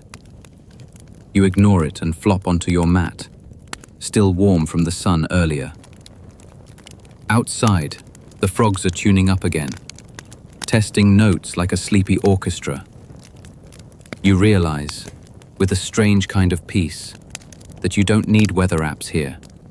You've got frogs, smoke, and the occasional sky-shaking thunderclap. Everything makes sense, even when it doesn't. You close your eyes to the sound of dripping leaves, distant croaks, and the last embers cracking softly like whispering teeth. Somewhere, a frog jumps into a puddle. You don't need to check the forecast. It's already raining in your dreams. You wake up the next morning with the damp smell of wet earth clinging to everything. Your clothes, your hair, your dreams. The rain has stopped, but the world hasn't dried. It just hums. A low, resonant buzz from the forest canopy to the village paths. Frogs chirp like they've got something to prove, and the leaves hang heavy, dripping rhythmically, like the trees themselves are still waking up. You step outside into air that's cooler than yesterday. Not cold, not by any stretch, but fresh, in a way that carries promise.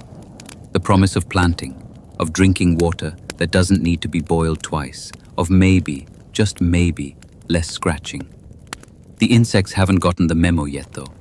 A mosquito buzzes past your face like it owns the place. A group has gathered near the maize field. Today's the first planting day after the rain, and there's an excitement in the air that's part ceremony, part sheer relief. You join in, handed a tool that looks like a stick but has seen generations of use. It fits in your hand like it remembers you. One by one, kernels of maize are dropped into the newly softened soil. No rows, no ruler-straight garden beds, just practiced eyes and intuitive spacing. Every seed is pressed into place with a small whisper from someone nearby. You're told the words are for Yumkaks, the god of wild vegetation and fields. There's no booming voice from the sky in reply, just the rustle of wind through palm trees and the squawk of a bird that's clearly unimpressed. You wipe your brow and keep digging. The soil is dark, rich, and cool to the touch. It feels alive, which is of course the whole point. Later, over a meal of roasted squash and chili-dusted maize, someone shares an old belief that if you plant with laughter in your heart, the crops will grow faster. It's not official doctrine, but nobody plants silently either. There's giggling, teasing, a near constant stream of frog jokes. Someone burps deliberately loud and declares it an offering to the gods. It gets a laugh. You join in, mostly to fit in, but partly because it's genuinely funny. Then comes the storytelling hour. Not a formal event, just something that happens naturally when enough people sit down near a fire and don't have to immediately get up again. Elders speak, younger ones listen, and you find yourself leaning closer with every sentence. One tale explains how, in times of drought, the Maya would carve small frogs from jade and bury them near sacred cenotes to entice the rain. Another describes a mythical rain song that only certain birds knew, and that one brave man once tried to whistle it during a dry season, only to be chased by angry parrots. Scholars still debate whether these stories are symbolic or grounded in ritual fact. Either way, they're irresistible. You sip a drink made from fermented cacao and honey, thick and tangy. It sticks to your lips in the best way. Your head sways slightly with the rhythm of the conversation. Everything feels slower now, as if the fire has extended its warmth into your spine. A young girl plays with a frog she's found near the fire pit. She's tied a tiny reed harness to it, like it's a miniature draft animal. "This one will carry the rain," she says solemnly. "It has strong legs." The frog seems unimpressed, but makes no attempt to escape. You salute it respectfully. "Good luck, little courier." Someone offers a song. It's quiet, minor keyed, full of descending notes like rain trickling from a high leaf. No one claps when it ends. They just nod. You find yourself humming the last few notes under your breath, long after the fire dies low. As night wraps its cool arms around the village, the frogs get louder. It's not noise exactly, more like punctuation. Life here is divided into rhythms: maize and water, sun and shade, fire and frogs. You begin to realize that everything has its season, even the strange and unexplainable, especially those. You return to your mat, feeling strangely settled. You've learned to read clouds like books, count frogs like omens, and let smoke swirl around you without complaint. Not because you've mastered anything, but because, somehow, you're finally listening. Your eyes close, but your ears stay open a little longer, listening for frogs, for the soft brush of wind, for the deep and ancient lullaby of rain-soaked earth remembering what it means to grow. You don't dream of cities tonight. You dream of frogs with names, of fire that speaks in spirals, of maize that grows a little faster when you laugh nearby. You dream of stone temples and carved calendars, and a child telling you the sky smells like a mango today. You nod in agreement. You'll wake again soon enough. But for now, you drift. You drift with frogs in your ears and soft dirt beneath your nails. And in the hush between the croaks, you hear the old world whispering. Your body settles, warm and weightless now, like soft moss under a moonless sky. The stories have quieted, the frogs have eased into slower rhythms, and your breath joins the long, even chorus of a forest, resting after rain. Each sound, the rustle of leaves, the distant hoot of an owl, the memory of thunder, all fades gently into a low, soothing hush. You feel the world around you soften, like it's tucking itself in. Even the fire in your memory crackles slower, lower, more content. Its glow flickers across the walls of your thoughts, casting long, stretched shadows that blur the lines between now and nevermind. You feel the coolness of wet stone under your palms, the plush comfort of woven palm fiber mats beneath your spine, and the steady rhythm of rain-soaked earth beneath it all. There's no rush to wake. The maize will wait. The frogs have already sung your lullaby, and somewhere in that vast sky above the forest canopy, a rain god chuckles quietly, content with your wonder. So sleep, soft now. Let the dreams come, easy and slow. Let your mind walk the old stone steps of temples lost to vines, where frogs wear crowns and the fires speak in spirals. And when the wind hums again, it'll find you resting, deep and still. And time moved on, like a wagon with no wheel. Along the gravel road of memory, another story had begun. You're waking up not in your usual cozy bed, but in a Bronze Age fishing village on the southern coast of Cyprus. The air is salty and cool. A rooster has decided it's time for everyone to rise, and someone's goat is already bleating like it owes rent. Welcome to about 3,200 years ago. Now, before we dive into this bronze-kissed day of fish guts, sea breezes, and mildly superstitious aunties, here's a quick reality check. You probably won't survive this. Between water that needs boiling, fish that needs gutting, and sandals that never quite fit right, modern comfort isn't exactly on the menu. But hey, your neighbors are friendly. The figs are sweet, and you might finally learn what that giant ceramic jug in the corner is for. So, before you get comfortable, take a moment to like the video and subscribe, but only if you genuinely enjoy what I do here. And drop your location and local time down below. It's always fun seeing where and when you're drifting off. Now dim the lights, maybe turn on a fan for that soft background hum, and let's ease into tonight's journey together. Allah, Allah, Allah.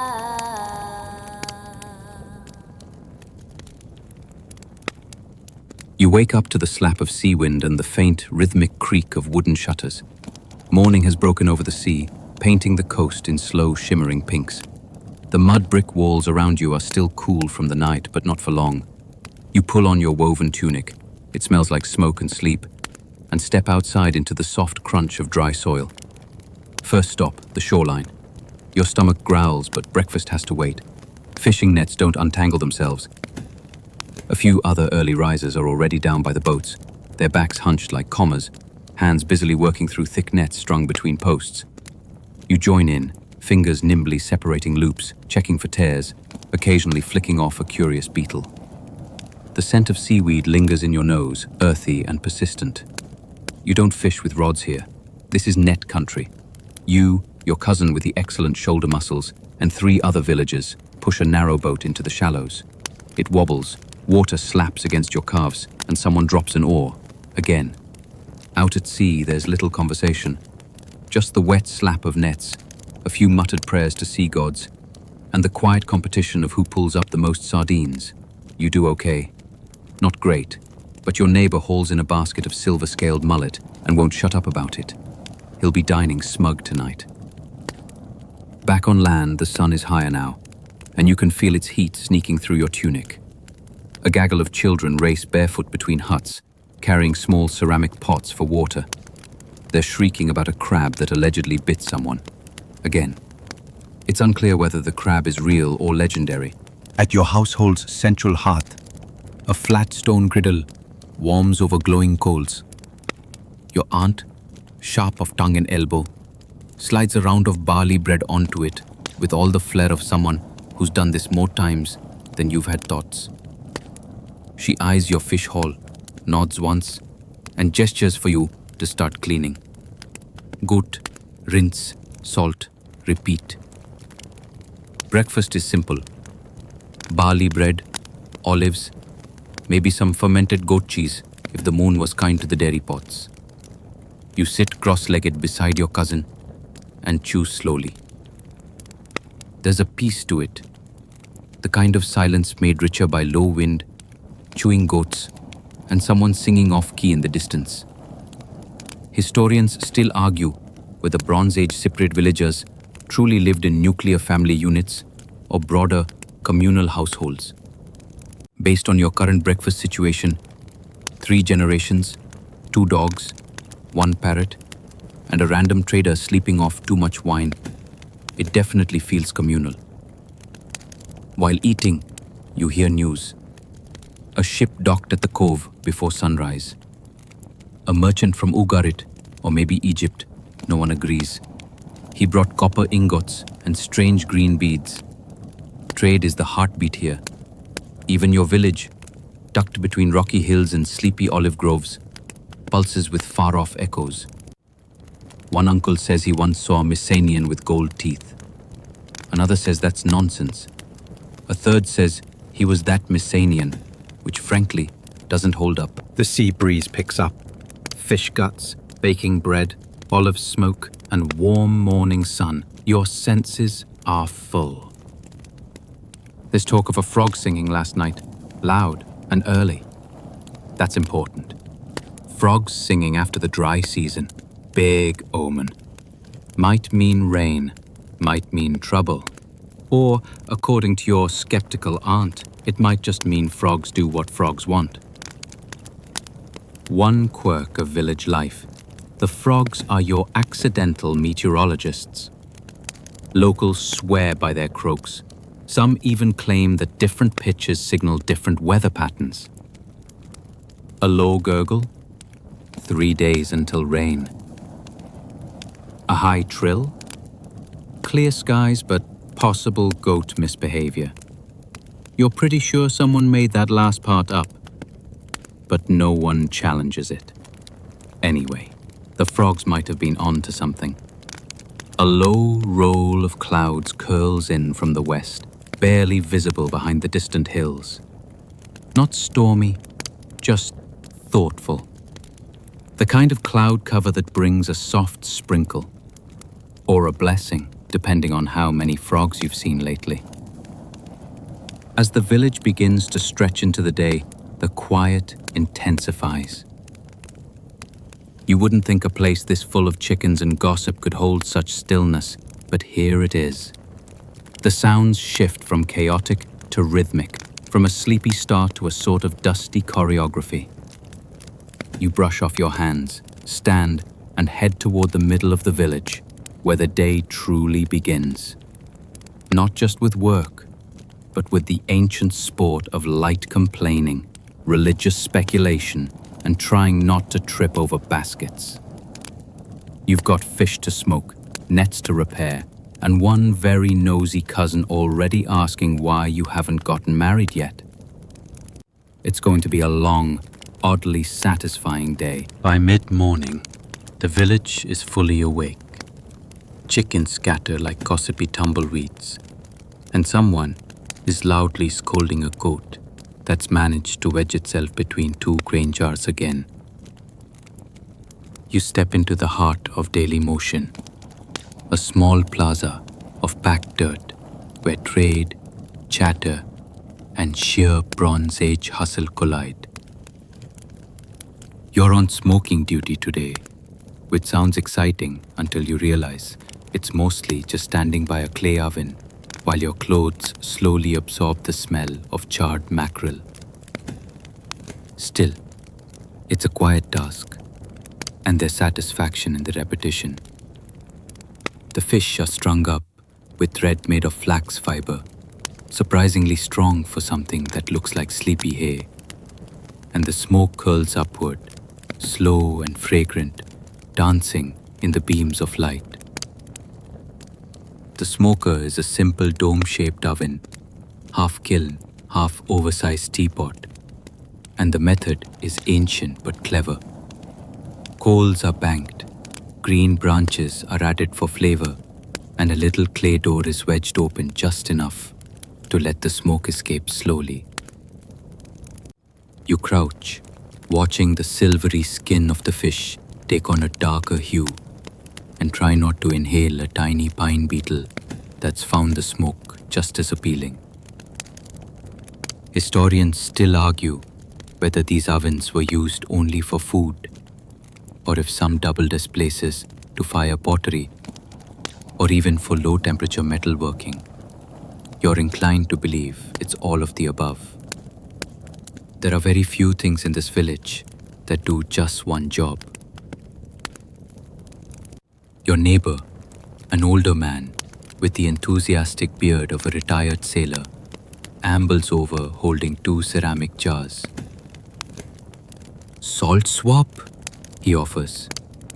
You agree. It's the local version of a grocery store loyalty card. Barter, nod, walk away. His salt was collected from evaporated seawater a few days ago, and it's rough but strong. Good for keeping the fish from turning into what your aunt calls sleepy corpse meat. There's a lull in activity, so you duck into the shade of a woven reed canopy stretched between 2 huts. The air is cooler here, and a nearby jug of water, sealed with a damp cloth to keep the flies out, sweats gently in the sun. You sip, wiping your face with the hem of your tunic, and watch the dance of domestic life unfold. A group of women sits in a circle, pounding grain using stone mortars worn smooth by decades of use. The rhythm is steady, thump, thump, scrape. A toddler tries to mimic them with a pebble and gets gently redirected toward a less dangerous activity involving a stick and a remarkably patient. You pass a small shrine on your way to help with grain storage. It's tucked under a fig tree, shaded and quiet. Offerings, bits of bread, a clay frog, a feather, a fishbone are scattered at its base. No one speaks near the shrine. You just pause, bow slightly and keep walking. The gods, especially the rainbringers, prefer modesty. The shrine's frog isn't decorative. In your village, frogs aren't just animals. They're weather prophets and divine messengers. When the rainy season nears and frogs begin appearing en masse, people read their patterns like ancient skywriters. A frog hopping east to west, good harvest. One sitting motionless for hours, bad luck, or indigestion, possibly both. One family even claims to have a frog that croaks the exact number of days until the first storm. No one's verified it, but they've been awfully smug about their yam harvests lately. You reach the granary, just a reinforced mud brick hut with pots taller than your hip and a serious scorpion problem. You use a stick to poke under one of the storage lids. No scorpions today. Victory. Your job is to rotate the grain, scooping from one pot into another to prevent mold. You hum while you work, a low tune about a fisherman and a runaway goat, and scatter a bit of dust into a shaft of sunlight just to see it sparkle. Suddenly there's a sharp clap of sound, someone slapping a flat drum. You pause. That's the call. The foreign trader is ready. You make your way back to the plaza, joining a loose crowd forming around a bearded man in deep red robes. His cart is pulled by two very annoyed donkeys, and it's surrounded by small crates of intriguing goods. Carved wooden combs, brightly colored shell beads, a pouch of saffron so potent it makes someone sneeze 3 meters away. He unrolls a cloth and reveals tiny copper tools, each etched with a swirling pattern. From Alashia, he announces, which you find amusing because that's what you call this island too. But traders love dramatic declarations. Someone probably taught him that saying Alashia with a mysterious look sells better. Your aunt eyes the copper needles. You whisper that she still has one from the last trader. She shushes you with the intensity of a woman who's planning 20 sewing projects she'll never finish. Barter begins. It's a mix of haggling, compliments, and passive-aggressive storytelling. One woman offers a basket of smoked eels in exchange for 3 beads. The trader counters. Someone offers a carved bone hairpin. The deal is struck. Historians still argue whether Bronze Age Cypriots used standard weights in trade or if everything was eyeballed. Given how one elder just convinced the trader that his goose feather is from a sacred bird of the mountains, it's safe to assume there's some improvisation. You walk away with 2 beads, blue and green, and a smile. They'll probably end up in your cousin's wedding necklace, or on the cat. It's hard to say. A light breeze tickles the back of your neck. Overhead, the clouds continue to build just a little, enough to make you wonder. Maybe the frogs were right. By the time the sun begins its slow descent toward the sea, the village shifts once again. The air cools slightly, not much, just enough to let you breathe a little easier. Shadows lengthen across the baked earth, stretching like sleepy dogs, and the scent of crushed herbs drifts lazily from someone's cooking fire. You're on fishing prep tonight, which mostly means hauling baskets and pretending not to notice that the ropes always leave splinters, no matter how smooth they look. The older men, your uncle included, are mending nets with practiced hands. You crouch beside them, the fibers scratchy under your fingers, and join in threading lengths of cord through a neat web of holes. The nets are made of flax again, blessed flax, that miracle plant, and you've soaked yours in crushed fig bark to make it more water resistant. There's a slow rhythm to the work, and even though someone's humming tunelessly and a boy nearby is aggressively scratching his armpit with a shell, it's kind of peaceful. Fishing is survival here, obviously, but it's also something of an art. Your village sits tucked along a narrow bay, where sardines shimmer like moving coins and cuttlefish lurk in shadows like small, awkward ghosts. The elders tell stories about catching fish with bare hands, though you suspect that part has been exaggerated for dramatic effect. Like the time your cousin claimed to see a sea god riding a dolphin, still no one challenged her, mostly because she made excellent date cakes. Tonight you'll be going out in a boat carved from a single cypress log, hollowed with stone tools and sheer persistence. It's not big, more bathtub than galleon, but it floats, and that's really all you can ask of something you're entrusting your life to at dusk. Before you launch, there's a small ritual. Your uncle offers a pinch of dried herbs into the sea, muttering a few lines about calm waters and cooperative fish. Everyone touches the side of the boat, not for luck necessarily, more like tradition or superstition, which is basically tradition wearing a feathered hat. Historians still argue whether these rituals were part of an organized belief system or more of a local invention, something layered atop broader pantheons with a generous dusting of seagrass. Either way, they work often enough to keep doing them. You wade into the water. It's cool, not cold. A few small fish dart away from your ankles like gossips avoiding responsibility. You help push the boat out, climbing in with the grace of someone pretending they haven't almost fallen in 7 times before. The sea at dusk is a whole different creature. It goes soft, reflective, pink and lavender like a spilled dream. You dip your paddle into the water, slow and steady, listening to the creak of wood and the slosh of your movement. Your uncle sits at the bow, squinting toward a rocky outcrop where fish supposedly gather to gossip. You think this theory is based on nothing but stubborn hope and one very successful catch 3 years ago. Still, you steer that way. Out here, the village is a cluster of firefly specks. The cooking smoke rises in slow curls and someone's beating a rhythm on a stretched goatskin drum. It's probably a dance or an argument. Sometimes it's hard to tell. The first catch of the night is small, 3 sardines and a confused crab, but promising. The second is better.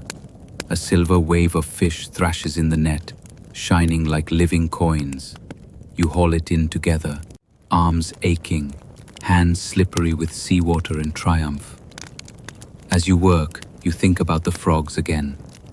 Back home, someone will be watching them, their movements, their songs, their suddenly crowded little marsh at the edge of the fig grove. You remember last year, when a frog was spotted balancing awkwardly on a burned stick, and 3 days later, a thunderstorm rolled in like an angry sky bison. Coincidence? Maybe, but you wouldn't bet against it. The Maya, thousands of kilometers away and hundreds of years before, or after, time gets fuzzy in dreams, used similar methods, not with frogs exactly, but close. They believed amphibians and fire held secrets about the weather. A croaking chorus could signal rain, while specific patterns in sacrificial flames hinted at coming drought. Your people don't go quite that far, but the resemblance is uncanny. Historians still argue whether this is coincidence or parallel development, or whether trade routes carried not just goods, but ideas, little whispering seeds of belief passed from one shoreline to the next, like seashells tucked into pocket folds. You paddle a bit farther. The stars begin to blink on, slow and sleepy. You name a few to yourself: the net, the stone bowl, the laughing goat. Not official constellations, but the ones you like best, the ones that feel like yours. Your uncle points to a ripple on the surface. You cast the net again, arms aching, fingers numb.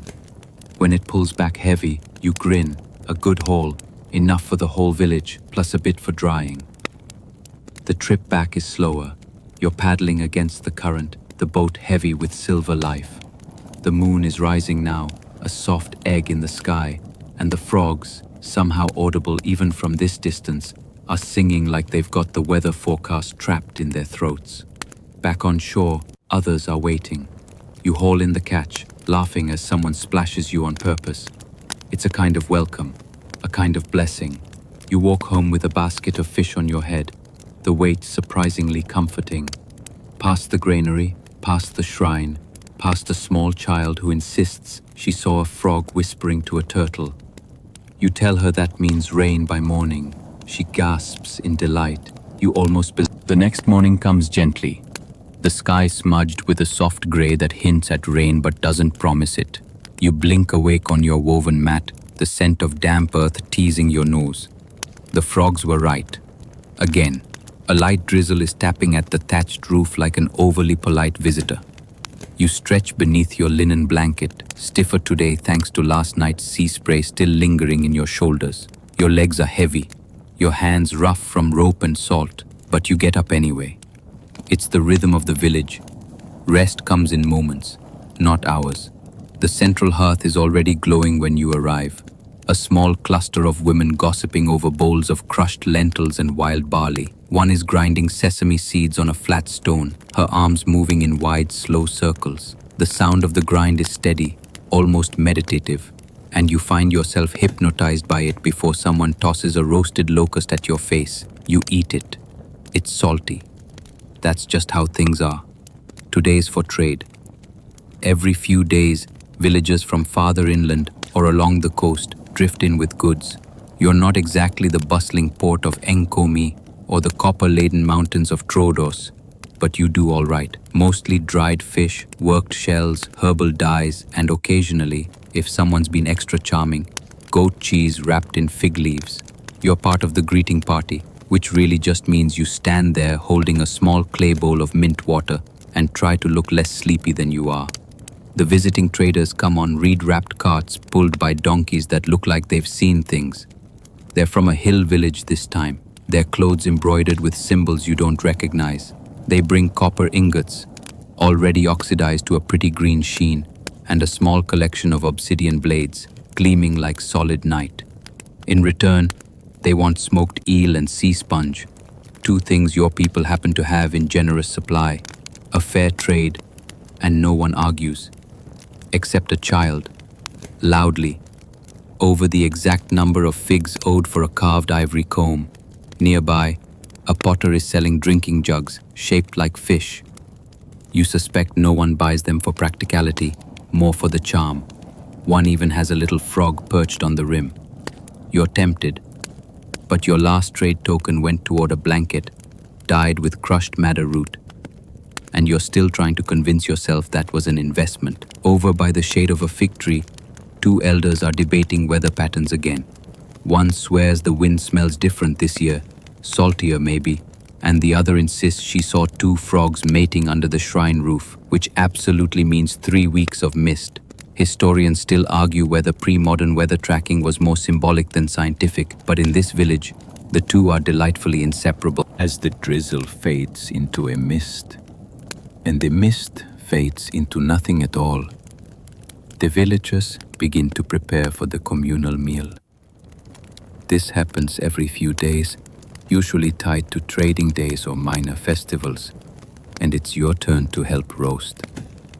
You've been assigned the olive pit station, which sounds glamorous until you realize it means standing next to a smoky oven, tossing handfuls of cracked pits into a slow flame.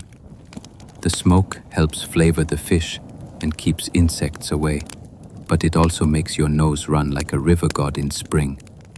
Still, the results are worth it. The fish comes out soft, oily, and just smoky enough to taste like it's been slightly judged by the fire gods. You serve it on flatbread smeared with garlic paste and fig molasses, then steal a second portion for yourself when no one's looking. As you sit down to eat beneath a swaying reed canopy, someone begins playing the lyre. Not skillfully exactly, but with gusto.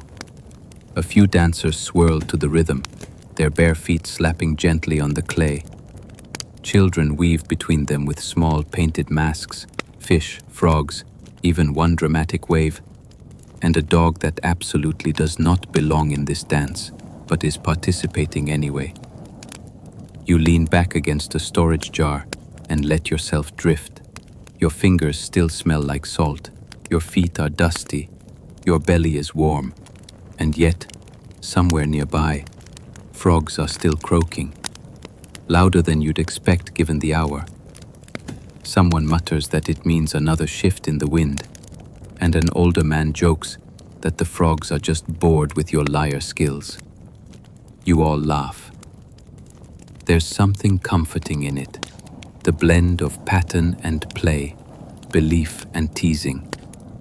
In a world where storms can come out of nowhere, where crops fail and gods sulk and neighbors trade copper for suspiciously quiet goats, having something, anything, to predict the future feels like a gift, even if it's just frogs. The clouds hang low over the water the next morning.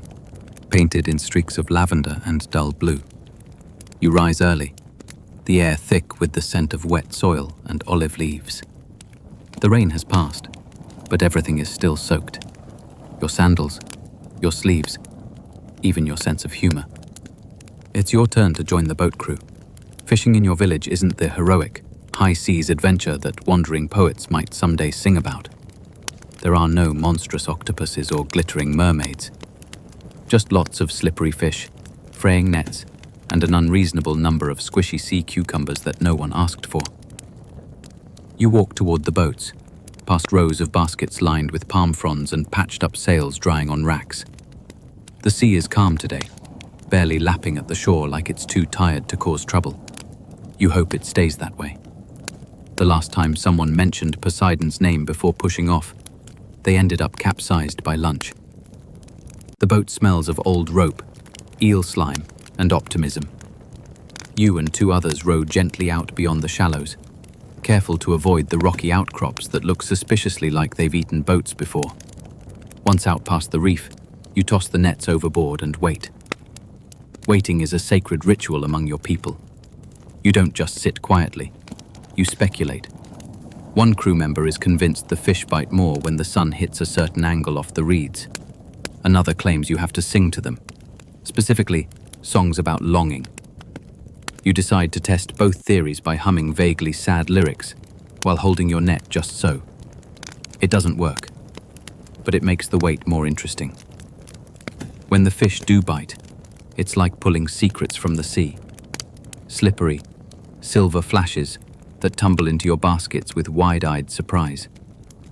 You catch sea bream, some mullet, and even a weirdly angry-looking crab that waves its claws like it's ready to deliver a lecture. You keep him anyway. He might be useful in a stew, or as village entertainment. Historians still argue whether Bronze Age fishing communities prioritized fish species based on taste, religious symbolism, or just plain catchability. In your village, it's definitely the third one. If it has eyes and doesn't scream, it's dinner. You row back with heavy baskets, your arms sore, your back damp with sea spray. A dolphin follows for a while, close enough to make eye contact, distant enough to remain mysterious. One of your crewmates whispers, "It's a good omen." Another says the dolphin probably just wants your fish. Back ashore, the sorting begins. There's a whole dance to this. Fish that can be dried go on woven racks, others are salted and buried in jars. A few are cooked right away, and the rest are given to the temple as offerings. The angry crab is placed gently into a ceramic bowl with a leaf, and dubbed High Priest Crustacean for the day. He accepts this role with visible irritation. You sneak off briefly to visit the weaver's workshop. Not because you need fabric. Your one tunic is holding up remarkably well, minus the eel stain, but because the weaver tells the best gossip. Today's tale involves a neighboring village, a missing goat, and a suspiciously full-bellied merchant who claims he never touched the stew.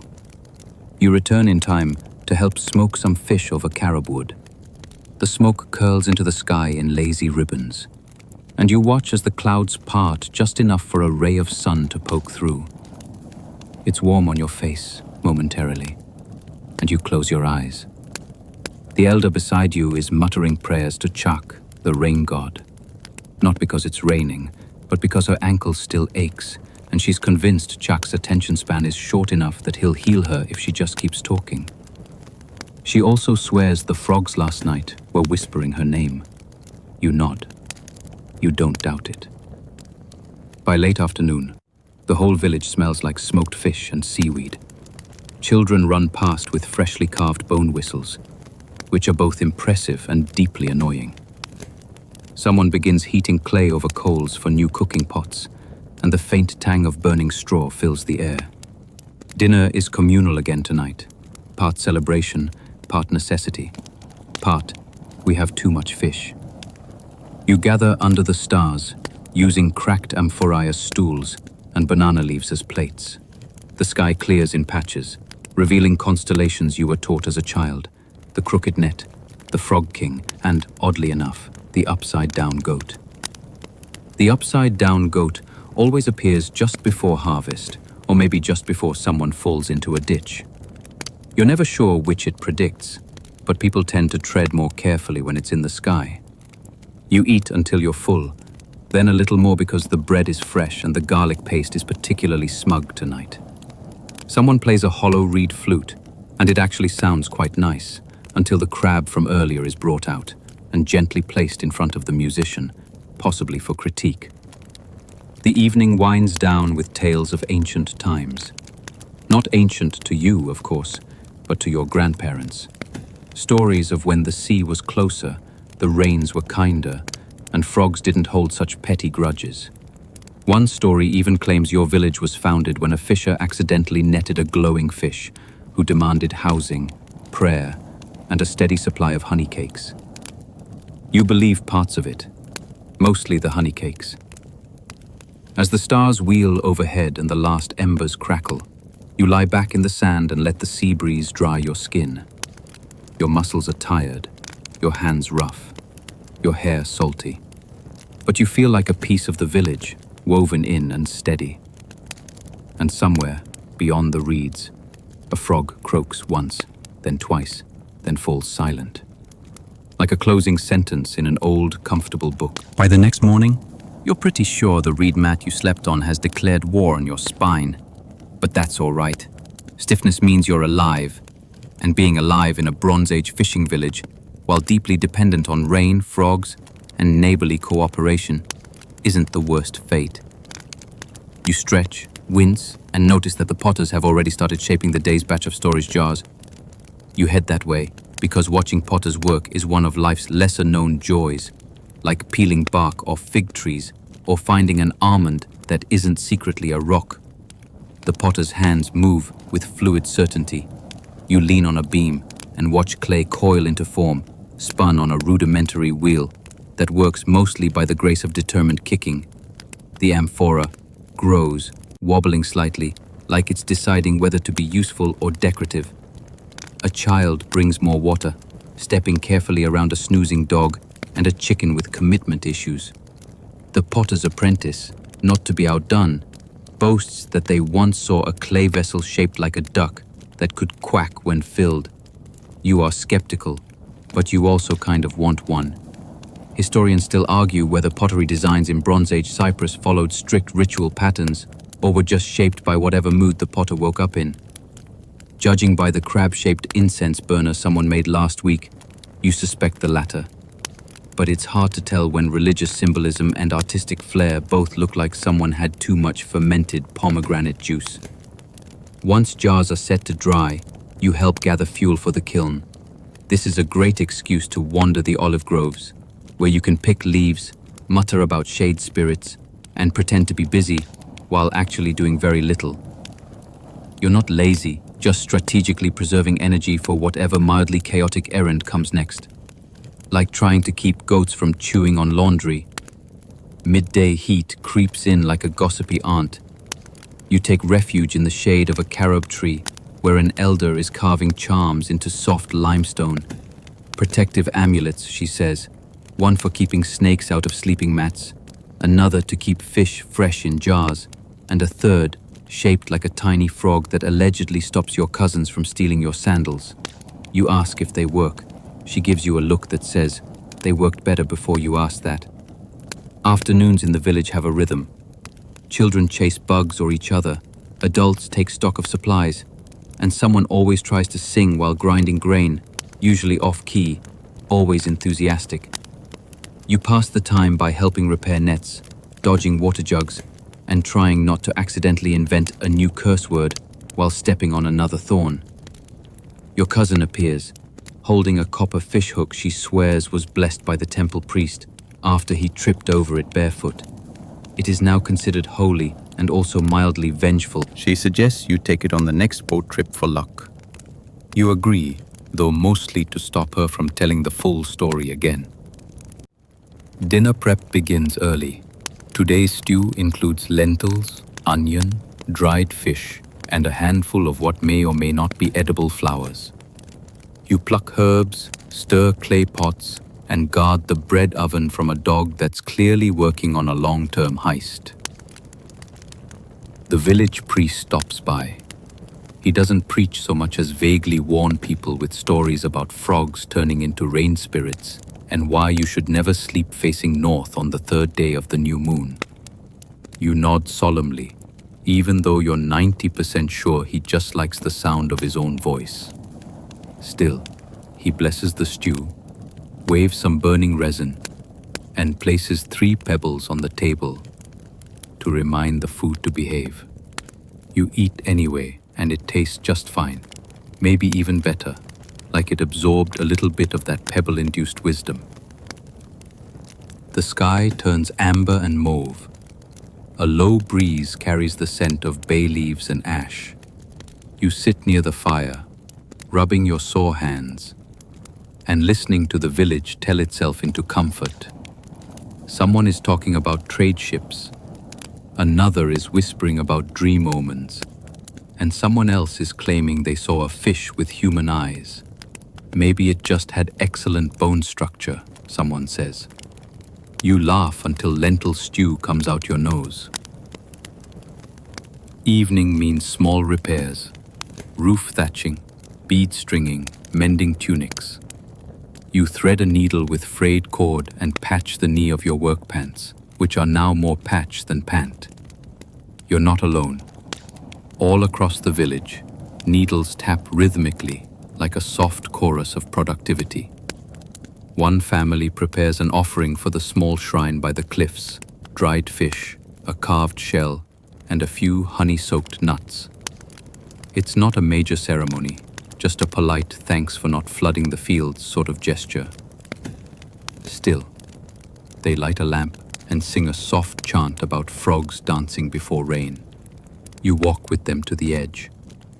The ocean stretches endlessly below, the stars just beginning to blink awake above. You place a pebble at the altar. Yours is smooth and shaped like a tiny foot. Maybe the gods will find it funny, maybe they won't. But it's yours. You return to your mat as night fully settles. A frog croaks near the well, and you smile. Tomorrow might bring storms, trade, or something completely ridiculous involving the goat again. You'll be ready. After all, you're part of a village that reads the weather in frogs, prays to fish hooks, and sings to stew. What could possibly go wrong? The stars above the Bronze Age village are brighter than you'd expect. Sharp pinpricks that feel almost within reach, if only your arms weren't full of firewood. You're trudging slowly now, muscles aching, bare feet dusty. But the glow of the communal hearth ahead is warm, promising. Tonight, you're on fire duty, and it turns out even in 1400 BCE Cyprus, someone has to make sure the coals don't wander off and burn something important. You nestle down beside the fire pit and begin the long, slow ritual of tending. You use a stick to stir embers, feeding it strips of olive wood and scraps of dry reed. There's something hypnotic about the way the flames curl and blink at you, like they're in on the village gossip and just a little smug about it. Across from you, someone is attempting to dry fish, with it turning into a solid block of salt. You mutters a prayer to the sea spirits, and you nod in solidarity.